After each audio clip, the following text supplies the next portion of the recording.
Yeah, thank you, Glenn. Um, so as Glenn mentioned, today we are joined by a county representative, which we're so grateful to have her here to help us and you walk through this process. We try to learn and quickly and know what we can to help you, our members and our community, but we're grateful to have their expertise and assistance along the way. And Nancy Anderson, who is our Assistant County Executive Officer for Santa Barbara County, she's going to be joining us today to kind of go over the self-certification process that we've all been presented with in order to get our doors back open and our communities open. So that is part of the, part of that is completing the COVID prevention plan, looking through your checklist and reviewing that checklist to make sure that we've got everything done that we need to in order to open. And then the final step is completing that attestation form in order to get your open sign, and you can tape that up in your windows to let everybody know you're open. So she's going to be assisting us through this process. This information is all on the county website, recoverysbc.org. And so that's where you'll find information later as well when we complete the presentation. But anyhow, I know we get questions and we try to do our best to answer, but again, we're very grateful to have Nancy with us today. She's going to touch on the process for using outdoor space at your business. But again, she's overseeing the county. So if you are in an incorporated city, you'll want to check with your city staff for that information they can assist you with. So without further ado, I'm going to turn it over to Nancy, and we're anxious to hear from you. Thank you so much for joining us, Nancy. Oh, you're welcome. Thanks, Kathy. Appreciate being invited to provide some of this information in regard to our RISE business activity. You're actually fortunate because we just presented this to the board this morning. I've added in some slides that are, I think, pertinent to the discussion as you guys were wanting detail into some of our website activity that we've added. This first screen that I'm showing you here is a kind of a note that they will leave at your business throughout the unincorporated areas. Starting out, we have some what we call RISE ambassadors going around offering some help. If you're needing it, you can certainly call the call center and they'll send one of those ambassadors out. And that number there is listed, and it'll be listed throughout the rest of the program. Just to give you an update on what's happening over the past week and a half, we've added some state changes and some public health order changes. As most of you probably have heard, we've got some new restricted guidance on places of worship and hair salons and barbershops. And there's been expanded retail into the in-store shopping area. We've added public health order changes. These are mostly related to providing additional explanation on some school graduation activity and the faith-based services specifically. And then we had a face coverings County Health Order 2020-10. That's the first one that's been issued out of from our public health officer, who, as we're reopening our community, felt like it was time to make that available so that we can best contain any type of numbers that would put us into a more tightening situation again. And we'll go over that in just a minute. The first thing that we issued was the RISE guide. This was issued on May 19th and made public. This was the first part and kind of the framework of what we're doing in being able to reopen the county as a whole. And there's three core parts to this. It was the core framework that the public health officer and their medical panel determined what the metrics would be for County of Santa Barbara to loosen and to tighten. So based on some updated state changes in their attestation requirements, the County of Santa Barbara was able to move forward into full stage 2. So now what they're doing is monitoring the tightening metrics that the medical panel put together to ensure that we're going to contain our area to the numbers that are within reason to our medical panel. We are updating the industry sector guidelines literally weekly as guidance is put out. The state has made it really clear that nothing opens till they provide a guideline, and they've been putting out quite a bit over the last couple of weeks. So we've been keeping pace with what the issuance is that they provide. Our readiness and containment plan has had no changes yet. This is what was required as part of our attestation process, and tells the community how we'll be making sure that that we have a plan in place to deal with any kind of surge that may come out of reopening. Where we're at now is we are in stage 2.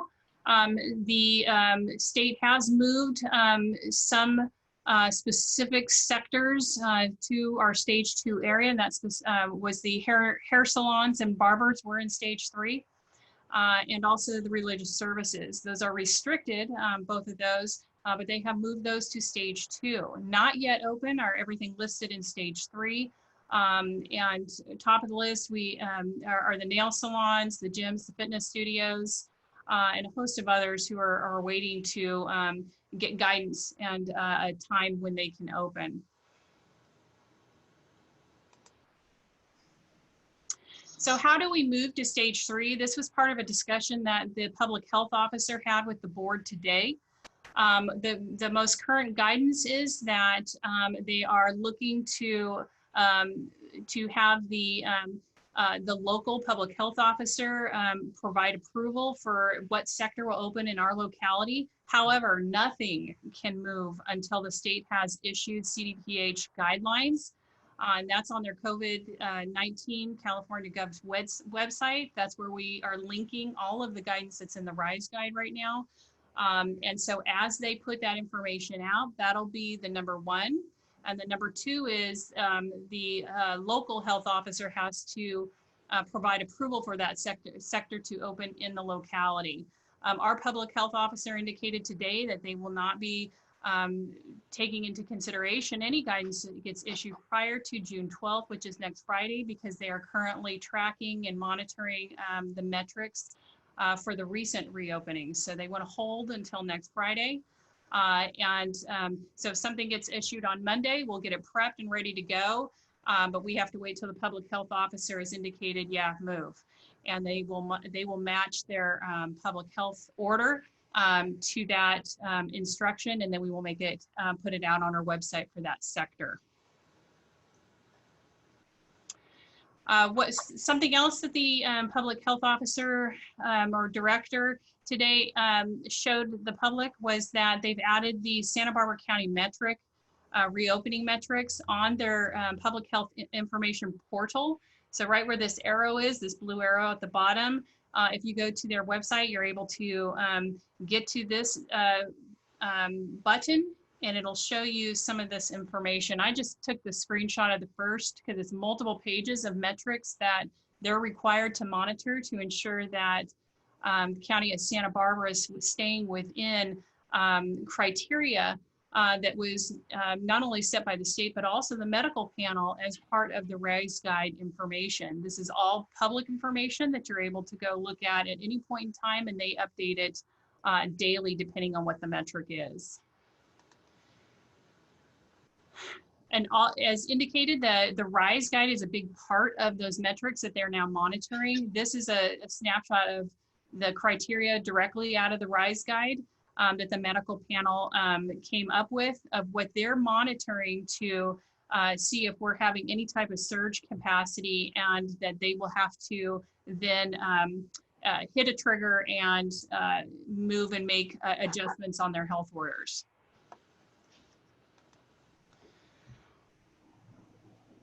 This is a snapshot of our recoverysbc.org website. So this is exactly what it looks like when you go on to our recoverysbc.org. Everything's in one place. We're trying to make it as simple as possible so that everybody, once you go here, you're handled in what we have available for you.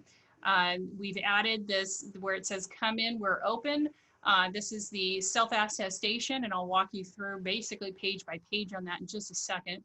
And this is where all the businesses will go if they're needing to self-certify and be able to do their checklist and then get their notification that they can post on their door. The second is the RISE guide. This is the first item that we had out on our website. And as indicated, we keep this up to date weekly to ensure that we're mirroring anything that the state does. This next button over is for the Small Business and Community Partnership Enhanced Program. I'll talk about that. That's specifically for unincorporated areas who want to use public right-of-ways or private property such as parking lots. So we'll talk about that a bit. And this just goes into some information, the stages of reopening that I kind of showed you that slide where it shows where we're at and what if you're a business, here's where you typically fall.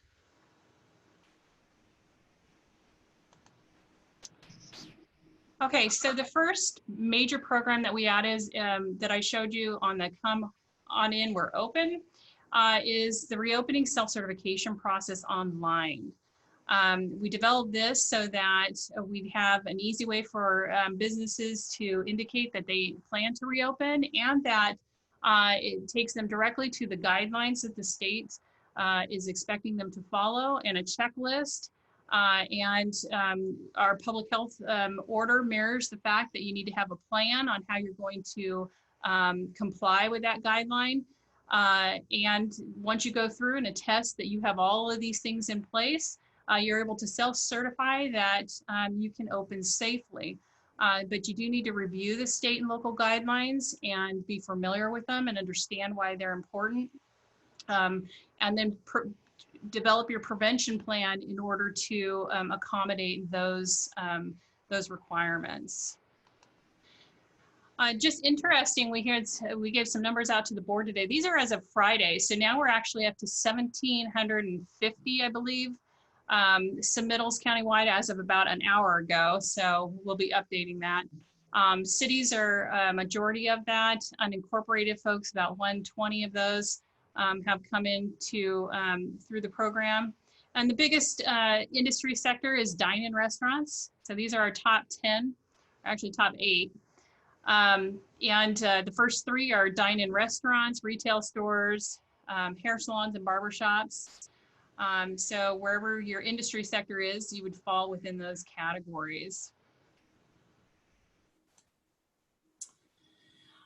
So this is the first screen that you would come to when you go to the self-certification attestation process. This is right. All I did was take a picture of what the screen looks like. So this is what you'll come to.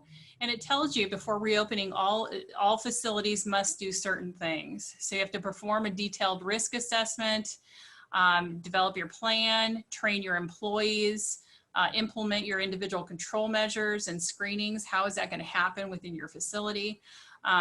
You have to have your disinfecting protocols and how you're going to deal with the physical distancing guidelines. All of that has to be thought of before you can reopen.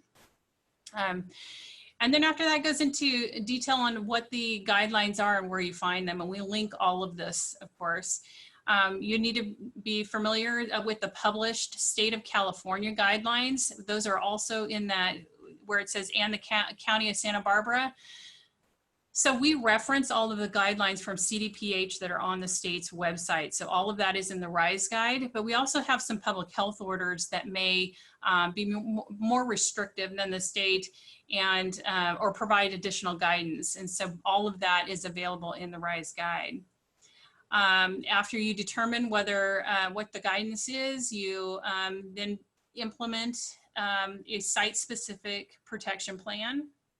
And you have to have that readily available so that if our environmental health department decided to do a check on it to make sure, you need to make sure that you have that available and somebody would know where to find that within your facility.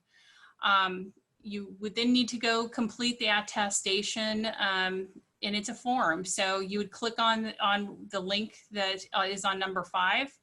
And once you get through all of the attestation process, there's a checklist. That checklist is printed and you're identifying it and you're posting it typically with the certificate that you get out at the end. And then you'll attest to that and you're identifying some things, and we're going to go through each screen. So we'll just move forward here so you can see that. When on that first screen where it gives you the instructions, this is what it looks like.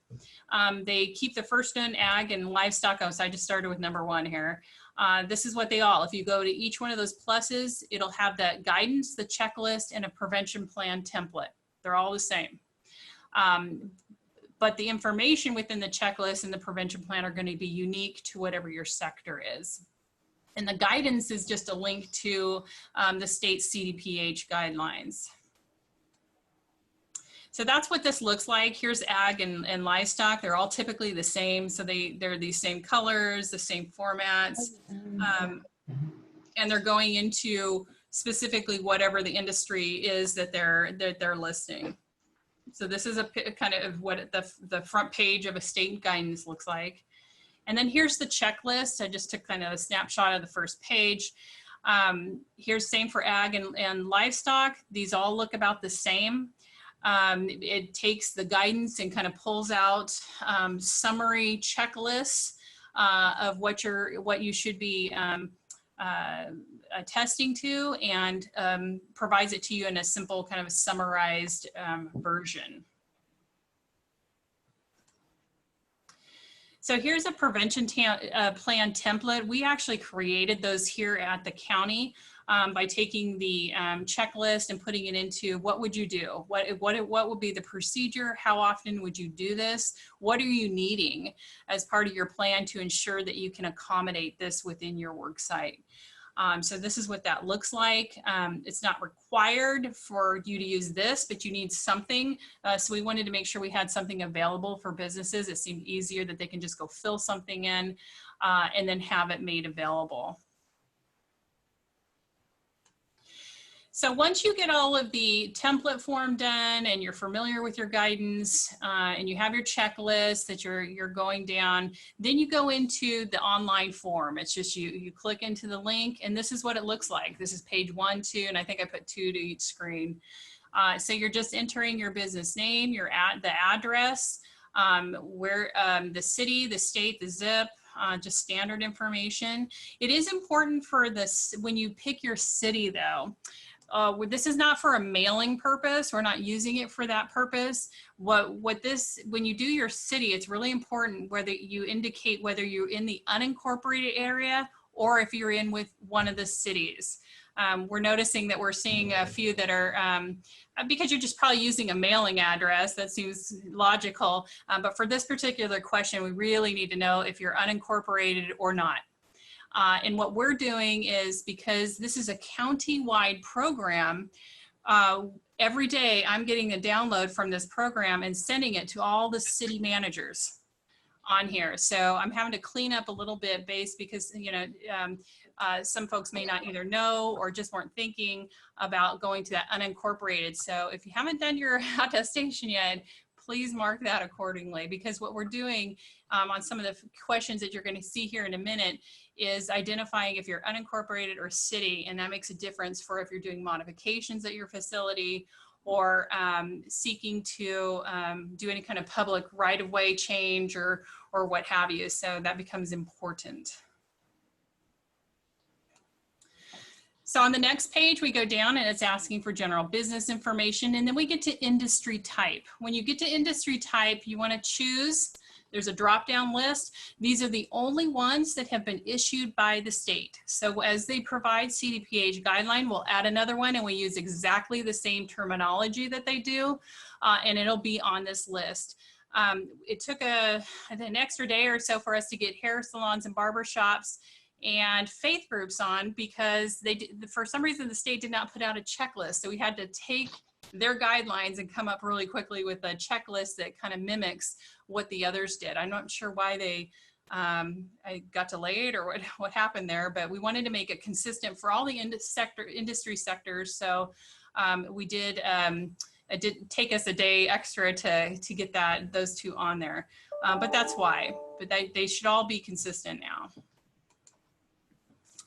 The last question on the first long page that it has is are you going to need any modifications to accommodate the social distancing? If you have no physical modifications, you indicate that and you're on your way.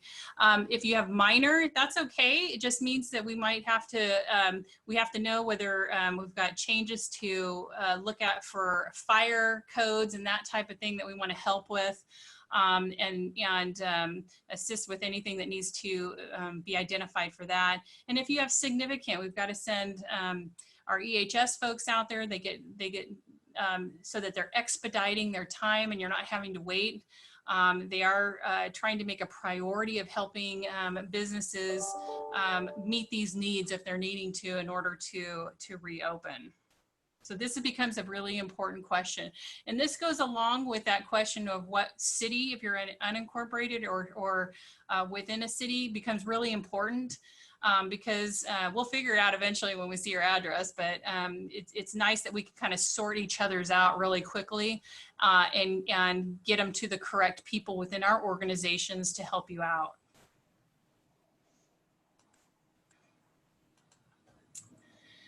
Okay, the next page will take you to what's coming soon, and we actually have phase 1 of this already, and we'll be going to phase 2, and I'll talk about that in just a minute.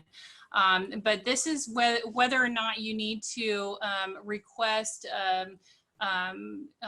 encroachment permit, and they're waiving fees and everything for this. But if you're needing to, we haven't seen a whole lot of it in the unincorporated area. I know the city has had much more interest, but we're covering both. So if you're unincorporated, you need to let us know so we can get our public works folks in contact with you. If you're city, we've allowed for that too, and that's why we're sending these lists to the city to help them out as well, if you're a business that is looking for that need. And it just asks you some more questions depending on what you're doing. Can you wait till you know, your expansion until you get to your, if it's a stage 3 business, yes or no? So they're trying to get ahead of the game. And certainly if anybody's interested in these, you would want to reach out to our respective departments. They're waiting to help you, I assure you. Okay, and then we're getting to the final pages now. Here's where you're having to attest for your business. I have read I'm just going to read it verbatim. I have read the state CDPH industry guidance and the RISE guide, and will conduct my business in accordance with the guidance set forth. So these you're answering, and then you're just attesting to the fact that you're allowed to, you're permitted and you're allowed to have a business. You've performed your detailed risk assessment. You've completed your industry checklist, just so forth. Just going down, identifying exactly what you did, and you'll have to be able to attest to this. And here's the last page. That you've identified somebody who's monitoring your plan, and that keeping your business in compliance with what you've attested to. And then everything's true and correct. You self-attest, and you'll get a printout at the end. And I tried to find that. I wanted another thing so I could show you guys, but you probably have seen it. But then now it'll give you a sign that says you're ready to open. There's no fee for this. It's free. You just need to go do it. And then post a certificate. If you have any questions, we have EHS have folks that are dedicated to answering questions within a 48-hour turnaround. And we've got the call center who have people trained up from the EHS side to help with any questions you may have. They're open Monday through Friday from 9:30 to 5:30. And they're there to answer the questions. And the whole process here has always been that we want to be supportive in any way we can, and we want to get you guys in a position where you're doing it safely so that you have the trust of the public. And that's going to be important to help keep our numbers down in regard to any tightening monitoring that the public health officer is doing. So this is all a coordinated effort between all of us to ensure success, and that's what we want to do. I touched on this a little bit. This is new, and they just trained some folks. We have about 10 to 15, I'm told now, that are part-time throughout all of our communities. So they're out in Santa Maria, They're out in Lompoc, Santa Barbara, and they're some of our community wellness folks that have been trained, and they have an internal checklist. They're just going out to ensure, ask if they'll go to a business, is something posted, is it not posted? They say, do you know that you need to attest? Some of them do, some of them don't. I heard that earlier on the call. There are a lot of businesses who didn't realize they need to go do this. So we want to get it out there. And like I said, there's no cost to it. It's not, the whole intent is to make sure we know who's open, who's not, and making sure that we're doing it in a safe way. So their goal is to provide information. They're not code compliance officers. They're simply out there to let you know where the resources are, that if you say, oh, I don't know, I'm not sure where it is on the website. They'll make sure that they know if they have specific questions for EHS, they're prepared to either connect you to who that contact would be, or and a lot of them are well versed in a lot of the frequently asked questions for this, and ready and willing to help get everyone certified in the right way. Okay, so the other program that we added on this last week to our website is the Small Business Community and Partnership Enhancement Program. And so far we've been in phase 1.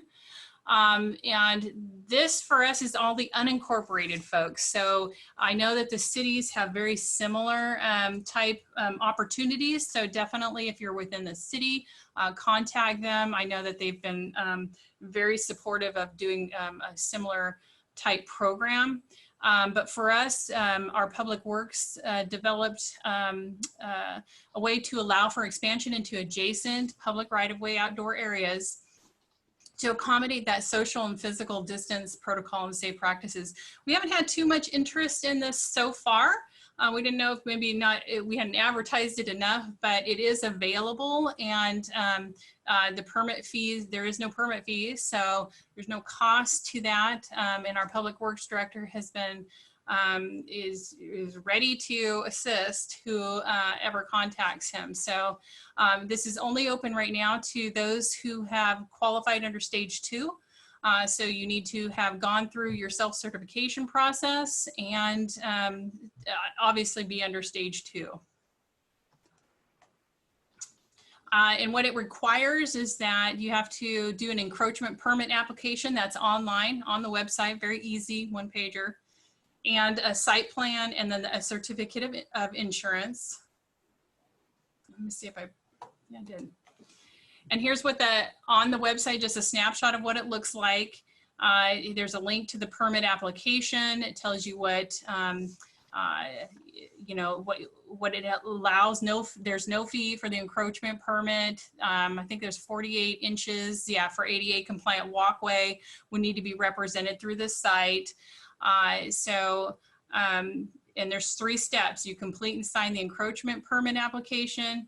Step 2, you submit a site plan to the department, and then step 3 is the certificate of insurance. And then you submit your application. So they'll take a look at that. If you have any questions, here's some contact information. All of this is right off the website, just a print screen of the website. For this is phase 1. Now what and here's the contacts. They did a nice little slide today at the Board of Supervisors meeting. So their phone numbers, there's email contacts here. And like I said, they're waiting to help people if you're interested within the unincorporated area. Now, what got talked about a little bit too was our coming soon is our planning and development has been working on being able to open up into parking lots and other areas that are private property, which took a little bit more work for them to do. This is going to the County of Montecito Planning Commissions tomorrow. And then we'll be bringing it back to our board June 16th, so it's solidified and finalized. And it seemed pretty simple. They just gave me their preparing for the 16th. There is a zoning standard relief checklist and a site plan, and I have those up. So this will be available here shortly on our website. Isn't as of today, but they're working on it. But very simple, and runs through our planning and development folks. So checklist, site plan, and it was a real simple form. Here's the checklist. So for qualifying, you're just indicating certain things, and it's a fillable PDF. They made it really, really simple. And all of this will be right where the SBCPEP site is currently reflecting phase 1.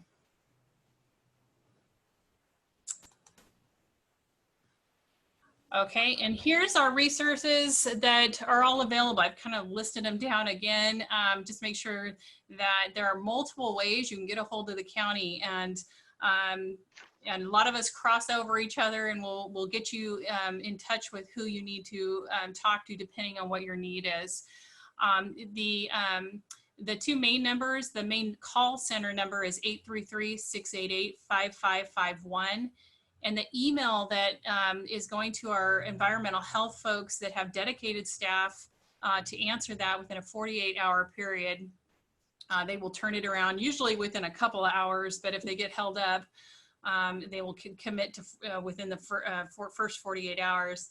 But that's ehsadmin@sbcphd.org.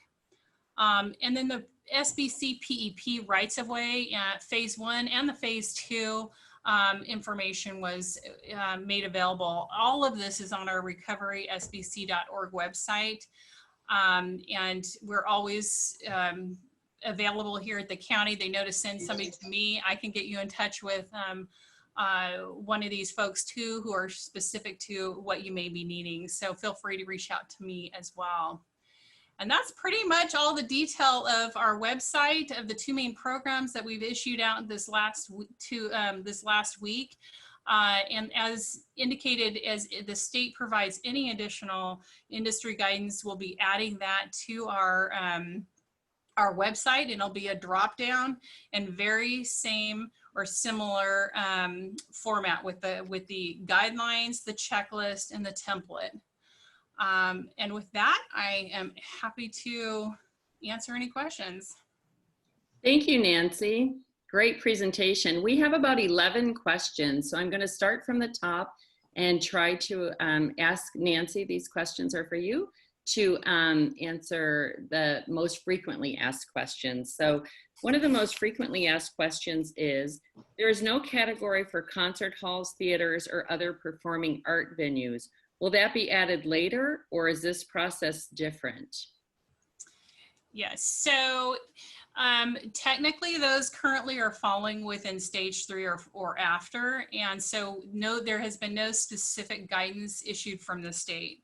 So we aren't allowed to post anything or allowed to reopen any sector that has not been provided industry sector guidelines. So as soon as you see those available, we'll make them available and be able to do that. If it's a gray area where perhaps it's something under stage 2 that you might need to be have some clarification on, that can go to the ehsadmin at sbcphd.org email. But if it's a straight up concert hall or theater, it is on stage 3 at this point, and we're waiting for guidance. Great, thank you. Second question, if our business has several different types of services, can we certify to open just one type of service at a time, or do we have to do them all with various different guidelines at the same time? Oh, wow, that's a good question. I would say I would probably throw that question to environmental health as well, just to ensure that you're covered. But what you need to, if you would only need to certify at this time what's going to reopen. That's what the program's for. So if you have an office, and I know like the faith-based groups before this last week, they were allowed to open their offices or and counseling services. And so maybe they would do those two separate, and then they go to one that's for their congressional type venue. So, I think it just depends on your business. But that's a very good question. We certainly wouldn't limit you to be able to do that. If it makes sense for it to be split up, then I would definitely throw that question over to environmental health and see if that makes sense for your particular business. Great, thank you. Next, we have a question. We are a 501c3 social nonprofit. We have some groups who use our building who have 10 or less members. Can they use our space if they agree to spacing and masking? Very good question. I've had that one where you're leasing a facility, it sounds like, not necessarily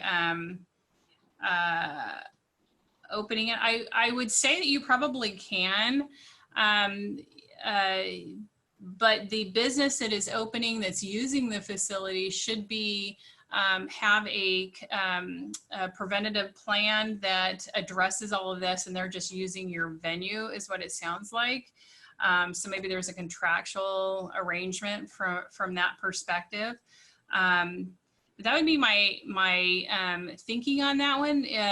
Again, EHS, who has the experts who are digging into some of these more complex questions, you might want to throw that one that way as well, just in case they have some special direction. But I would say that that's probably the standard response they're going to get.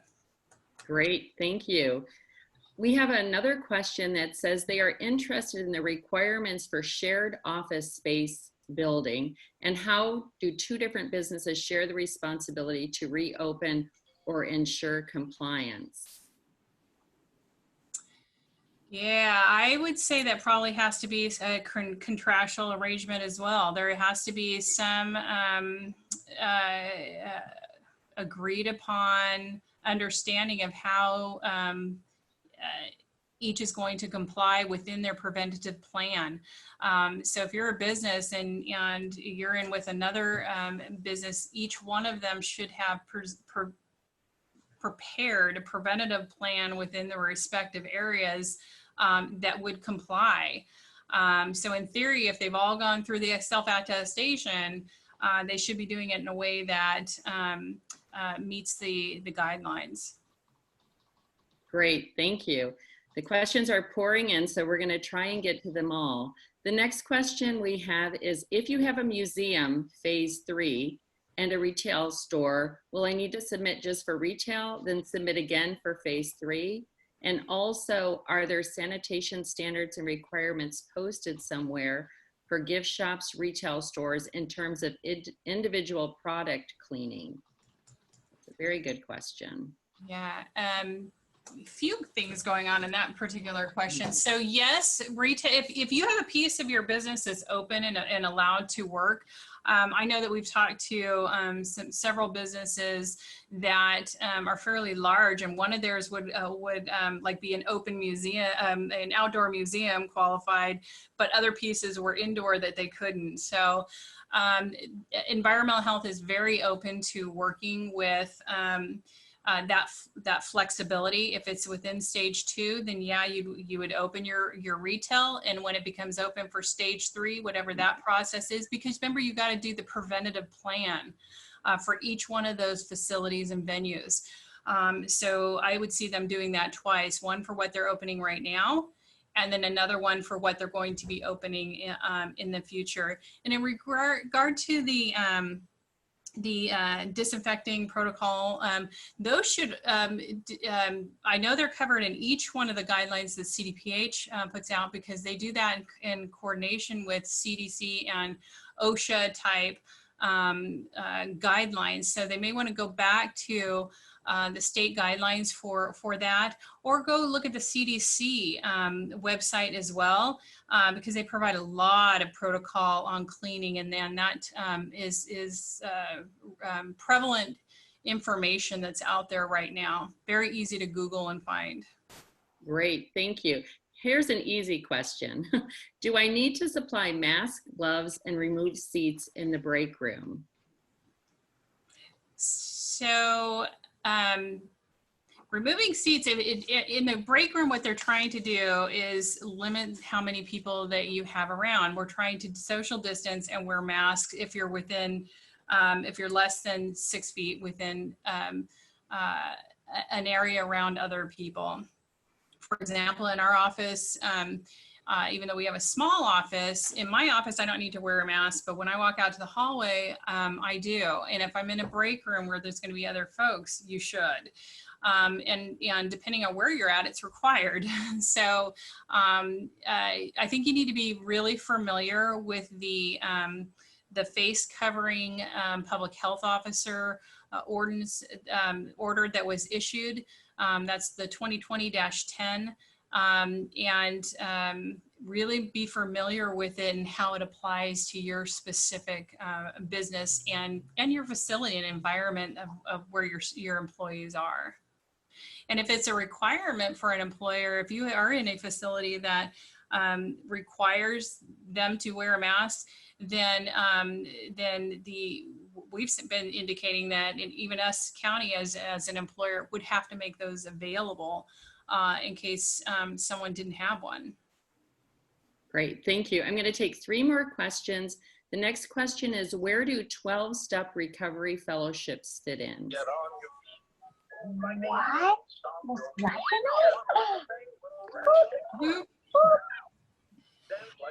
Hello? Somebody needs to mute. Good girl. I think Dominique's not on mute.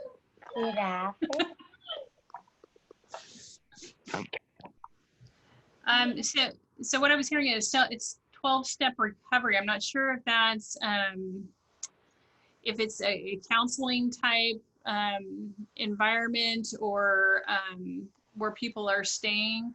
I would pose that question directly to EHS and send an email to the email address that I provided. Just and kind of explain on what's being done at that. Either it's a facility or I don't know all the details. That would be a good one to send to EHS and see what kind of direction they could provide, because I know that counseling services are open now. So, you know, there's a protocol that you follow within limited services that falls under limited services. But if it's more involved than that, I would definitely throw that question to EHS. Great, thank you. This next question says, if our business has several different types of services, can we certify to open just one type of service at a time, or do we need to have them all with various different guidelines at the same time?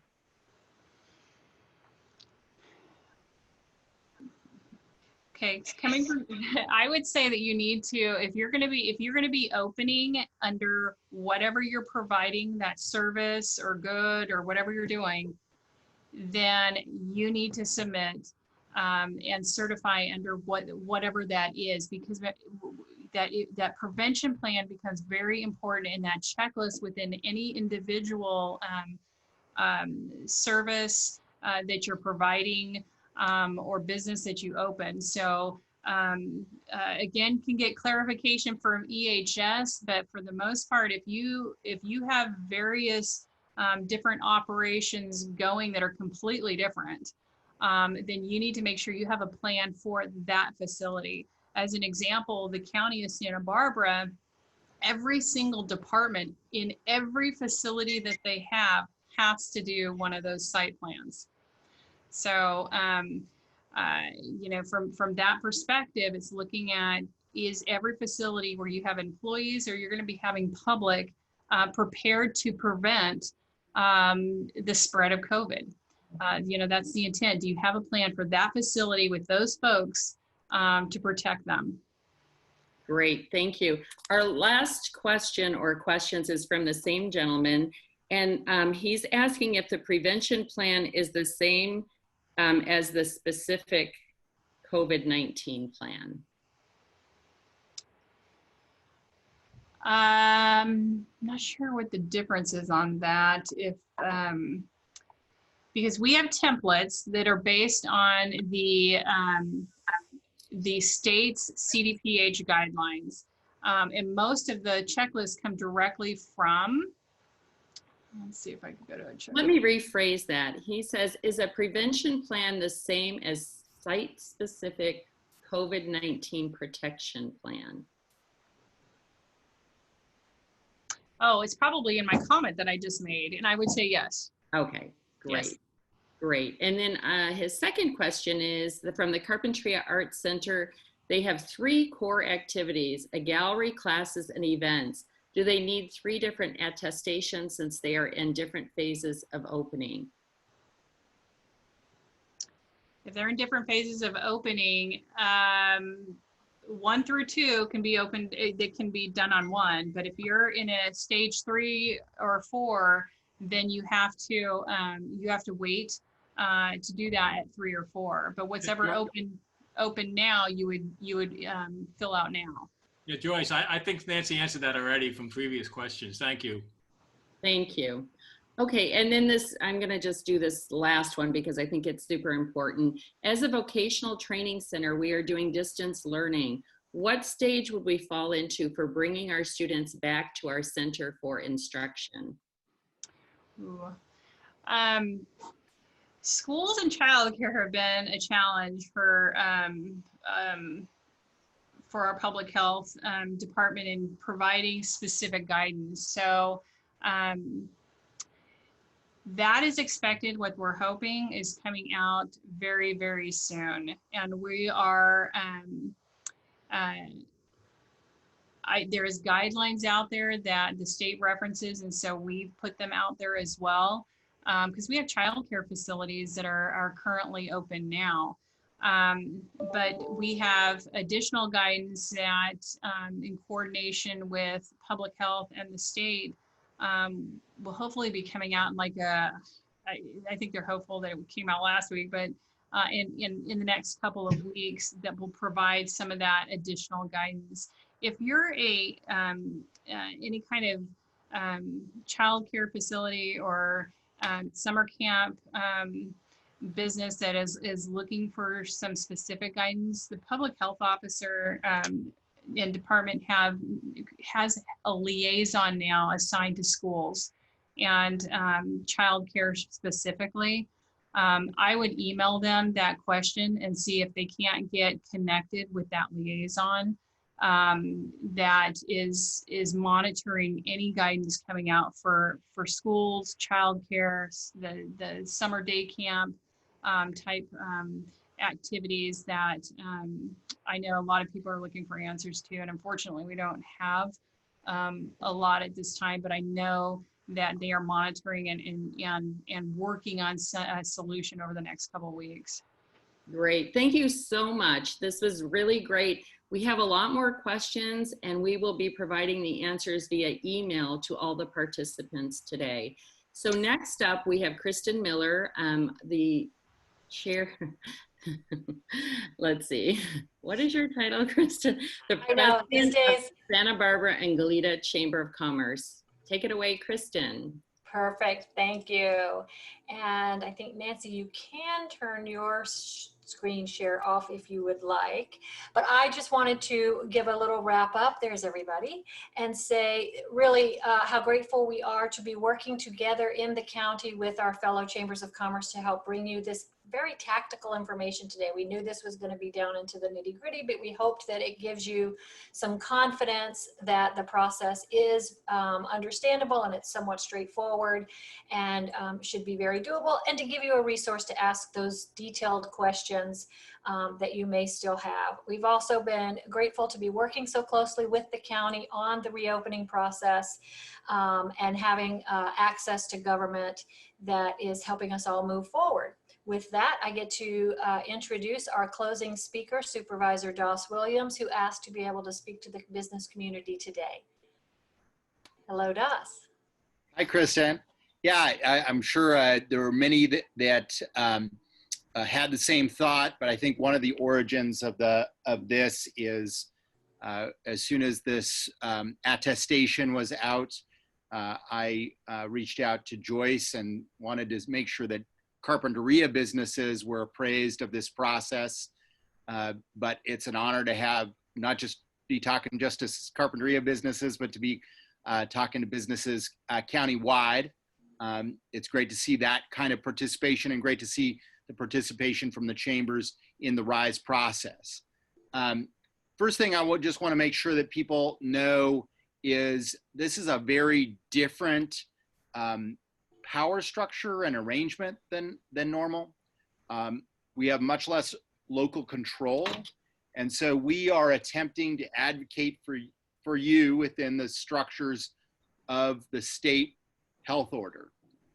And sometimes that has meant we have had to go to the state and say, you know, the criteria for reopening was, you know, not based on science, didn't make sense.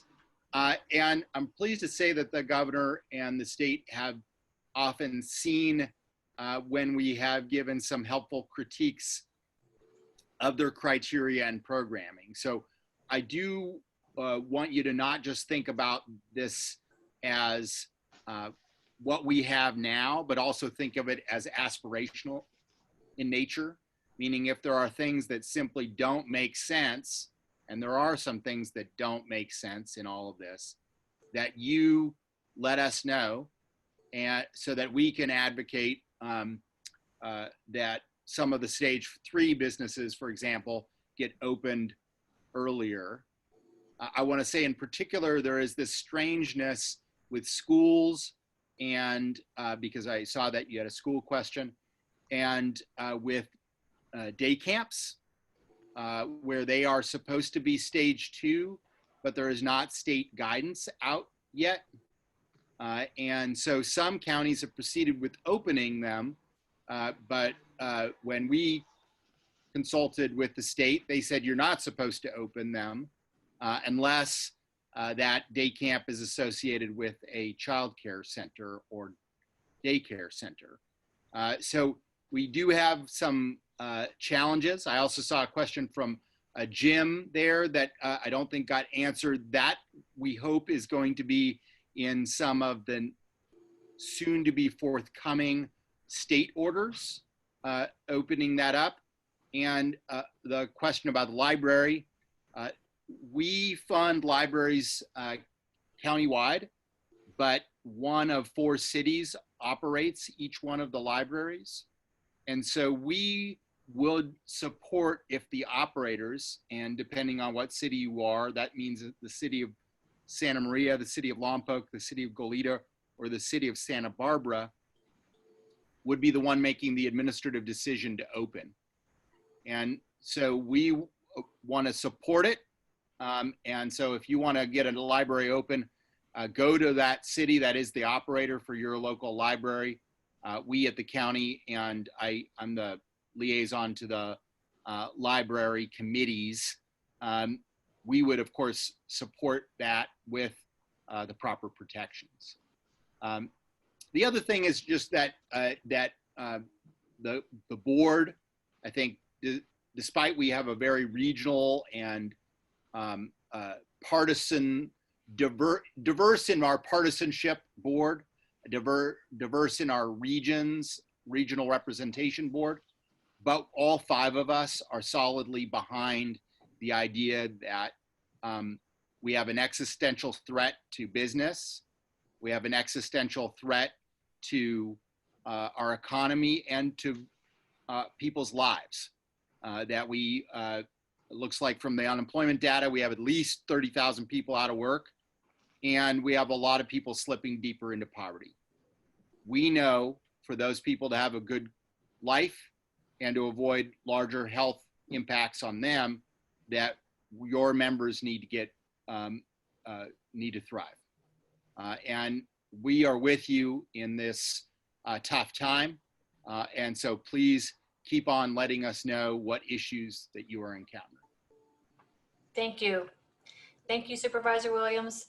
Thank you to Nancy again for speaking today. Thank you for the chambers for organizing this. I will leave you with the last reminder that we will be sending out a link to the recording to anyone who is registered. And you should also give us a little minute to get this together, but you should also be able to click on it on each of our chamber websites as soon as we have that posted. Thank you. We will keep in touch for our next training or webinar on hot topics as they arise. Have a good night.